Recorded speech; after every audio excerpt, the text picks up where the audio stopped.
Reese, and I'm here with the team behind Ricky. Do you guys mind introducing yourselves to camera? Hey, what's going on? I'm Stephan James, and I play Ricky and Ricky. Hey, what's going on? My name is Rashad Fretts. I'm the co-writer and director of the feature film Ricky.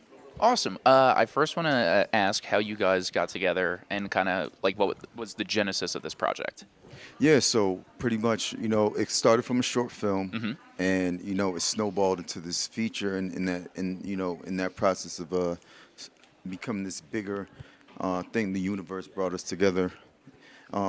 It's just literally we met like when we first met, we just had like great conversations and just really, understood the story of this ex-offender trying to reacclimate after doing 15 years in prison, and Stephan just really took to the role and understood the assignment and just knocked it out the park. Gotcha. Yeah, what attracted you to this particular story? Well, I think seeing the short film that he referenced, I think it was just so well done on obviously a very small budget. And so it gave me a lot of faith and hope that, stepping into this with Rashad, who just seemed to be a filmmaker of care and attention to detail. And I could tell that his heart was in this, that he really wanted to tell this story, that he felt called to tell this story. And for an actor, that's the dream. That's what you want from your filmmaker. Gotcha. I like what you're saying about story. Sundance is, I feel like, one of the remaining festivals that genuinely cares about story, does not care about genre, and does not care about something fitting into a box. So I was curious why you think Ricky belongs here, why it is like a quintessential Sundance film. So pretty much, I mean, like it received support from the Sundance Labs, and it came in, from the short, and in that process of turning it into a feature, it just felt like this was a story that was meant for Sundance. Like the home was here. A lot of films that I've seen that came out of here that spoke on important topics that directors I really look up to had stories along this wheelhouse, and I just I'm truly honored that we got it into this film festival. Gotcha.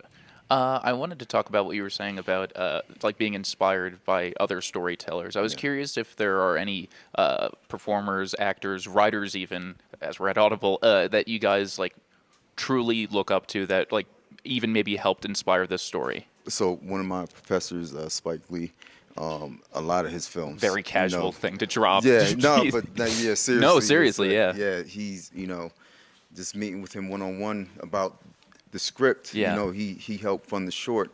I looked a lot of his films inspired me to like really bring this to the next level. And prior to that, I'm a big fan of Sidney Poitier. I love Sidney Poitier. Just from a Caribbean American, I really looked. He really paved the way for me, for us as Caribbean descent artists, and yeah. Gotcha.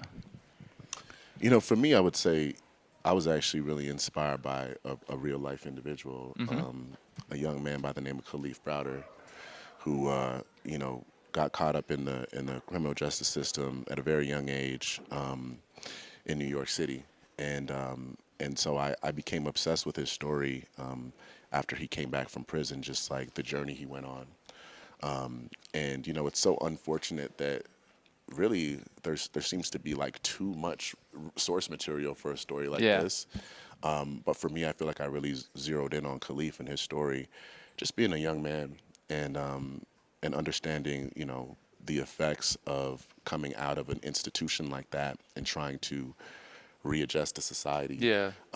Even on a mental perspective, how does that affect his mental health? We talk about a lot of things in the film as far as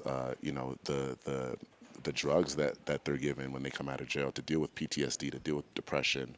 Are we taking care of them in the way that they're supposed to be taken care of? And I think that all of those things allowed me to step into Ricky and try to make him a real person. Yeah, do him justice. And the last thing I kind of wanted to end on is Sundance for me is like, I was just able to speak to Questlove, and I was like, some of his films in the past have like genuinely educated me, and I feel like Ricky will do the same. I was curious if there are any books, movies, audiobook, anything like that, podcasts that you guys would recommend just for people to like broaden their horizons and educate themselves.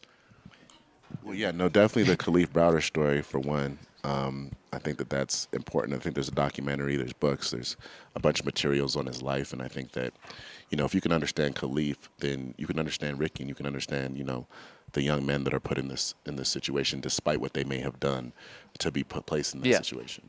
Gotcha. Yeah, so actually, I put one of the books in the film. Oh, nice. It's called The Five Bags, and the author was here, Maurice Eastwood, and that film pretty much talks about, becoming a better you. It's talking about mental health, just health, wealth, spiritual, to pretty much have a better you. So, I had asked him if I could, incorporate that into the film, and he graced us with, allowing us that privilege to include it in the film.